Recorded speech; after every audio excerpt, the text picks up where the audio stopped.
I used to spend the night in hotel parking lots. What was I gonna do? I ain't had nowhere to stay, so I lived in the car. I had $35. And I said, come on, God, man, I've been trying to make this dream come true. You done left me out here like this. And I was crying so hard that he just said, I didn't like hear a voice or nothing, but he spoke to me, and however he said, if you get up, I'm gonna take you places you ain't never been. Now I was finna quit. So I said, skip it. I'm gonna quit anyway. So I got in my car, I went to a payphone, and I was gonna call my dad. You remember back in the day where you could punch in a code and call your answering machine and get your messages? So I called and I punched in the code, and it said, doop. He said, hey Steve, this is Chuck Sutton with Showtime at the Apollo. We saw a tape of you. You're very funny. If you could get here Sunday night, we'd love to put you on television. Call me back, let me know if you can make it. So I hung the phone up, I'm crushed, because my whole dream of being on TV, and I couldn't get to New York. I got $35. How I'm gonna get to New York? I can't make it. So I'm standing there at the phone booth and tears just coming down my face. I said, God, so that must be a sign for me to go home. Cause this it, I ain't even got the money to go to the Apollo. My whole thing, wanting to be on TV, I couldn't even make the dream come true. This is the most messed up moment. And so I said, man, let me call this dude back and see if he said this Sunday. Because maybe he said next Sunday, and I could hustle up a little bit of money or something. I don't know what I'm gonna do, but let me just call him back. So I called him back. Steve, this is Chuck Sutton, Showtime at the Apollo. We saw a tape of yours. You're very, very funny. Look, we have an opening Sunday night at Showtime at the Apollo. If you can make it, we'd love to put you on TV. I said, it's this Sunday. Before I hit the button, I heard, doop, you have another message. Now, it wasn't there before. So I punched my code in. I listened to the second message. It said, Steve Harvey, this is Tom Sobel from the Comedy Caravan. This was a Thursday. He said, I have a gig in Jacksonville, Florida on Friday night that pays $150. If you can get there Friday night, you'll make $150. So I called him back and I said, hey Tom, did you get a gig away? He said, no, it's still available.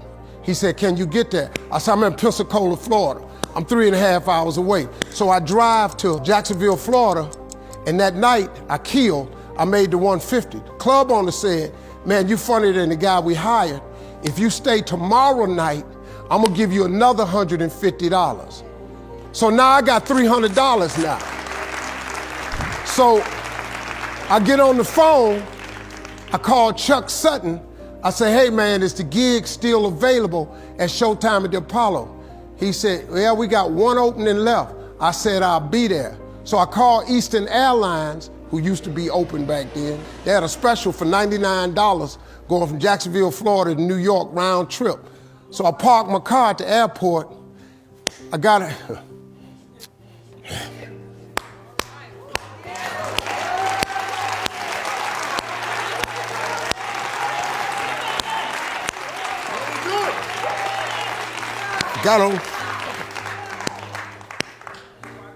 Got on plane, flew. Everything I had was in 2 bags. Got to the Apollo. I said, hey man, I'm here. I got there at 11 o'clock in the morning. He said, you can't stay here because you don't come on to the late show tonight. I said, man, I ain't got nowhere to go. I said, if you just let me stay in this building, man, I ain't gonna move around nothing. I ain't got nowhere to go. I'm in Harlem, I can't go back out here. I got these 2 bags. I got victim wrote all over me, man. So he said, all right, if you go upstairs, don't come down. So he put me in the dressing room on the 6th floor. So that's where all the comedians were. So I stayed up there. I got hungry around 3 o'clock, man. I couldn't take it no more. So I went back downstairs, a dude named Alton Liston.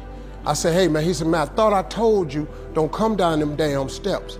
I said, hey man, I'm just hungry, man. I said, let me go to that KFC I saw on the corner. Just let me get some chicken. I'll come right back.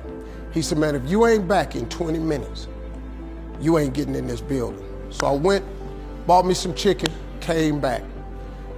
So the comedians started coming in the building. They started coming up on the 6th floor. So I meet this guy named D.L. Hughley. I introduced myself, he introduced himself. Then this other dude walked in named Jamie Foxx. And I introduced myself. We don't know each other, ain't none of us famous. It's 1991, man. They gave everybody the lineup. I was on the last show of the night. I don't go on to 11 at night. I done had this 4 pieces of chicken.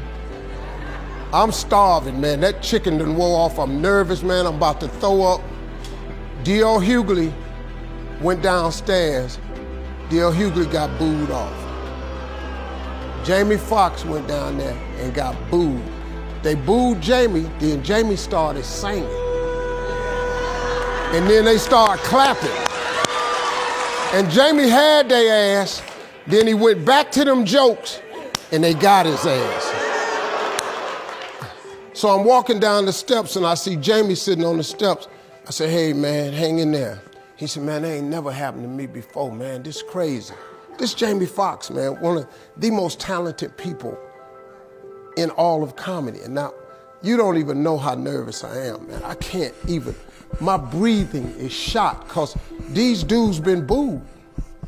So I walk out, I had wrote this joke. Mike Tyson had got in a fight in Harlem with this heavyweight named Mitch Green. Mike Tyson had hit the dude in the eye in the store. Now he was on the news, his eye was swollen. So the joke I wrote was, they was interviewing Mitch Green and he was telling everybody what happened, but his eye took over the interview. And I wrote this joke that his eye started talking and was just, I tell you what happened. The heavyweight champ's fist is coming towards my face. I just said, Lord, Lord, Lord. And I wrote this whole joke about this dude's eyeball talking. And when the punch came, and all this here. The Apollo, man, they went crazy. They lost their mind. I got a standing ovation, man. I walked off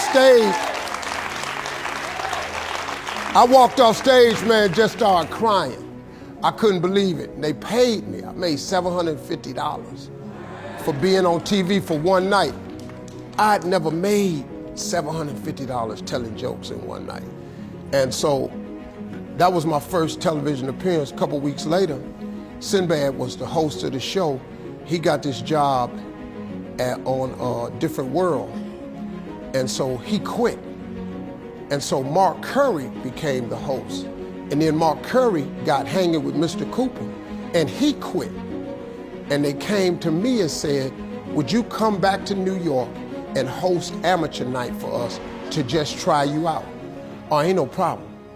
And so I went to New York, I hosted amateur night, and I was killing.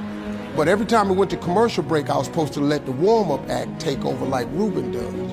But I knew not to let the warm-up act do that because he would change the attitude of the crowd because the Apollo was a wild place. So I stayed out there. I did the warm-up and the hosting. And I created a bond with that audience. And that's how I got on TV. It was my very first TV show. I hosted Showtime at the Apollo. I ended up being the longest running host in the history of Showtime Apollo. I did that show for 8 years. Nobody ever did it for 8 years. And that was my turn back moment. See, in your life, everybody has a turn back moment. You have a moment where you could go forward or you can give up. But the thing you have to keep in mind before you give up is that if you give up, the guarantee is it will never happen. That's the guarantee of quitting, that it will never happen, no way under the sun. The only way the possibility remains that it can happen is if you never give up no matter what. Because God is always coming. He's never too late. At your worst moment, look man, when they told me I had to be in New York, I saw no way I could get there. But that God though, he make the phone ring. I end up in Florida, I make $300. Then I go to New York, I make $750.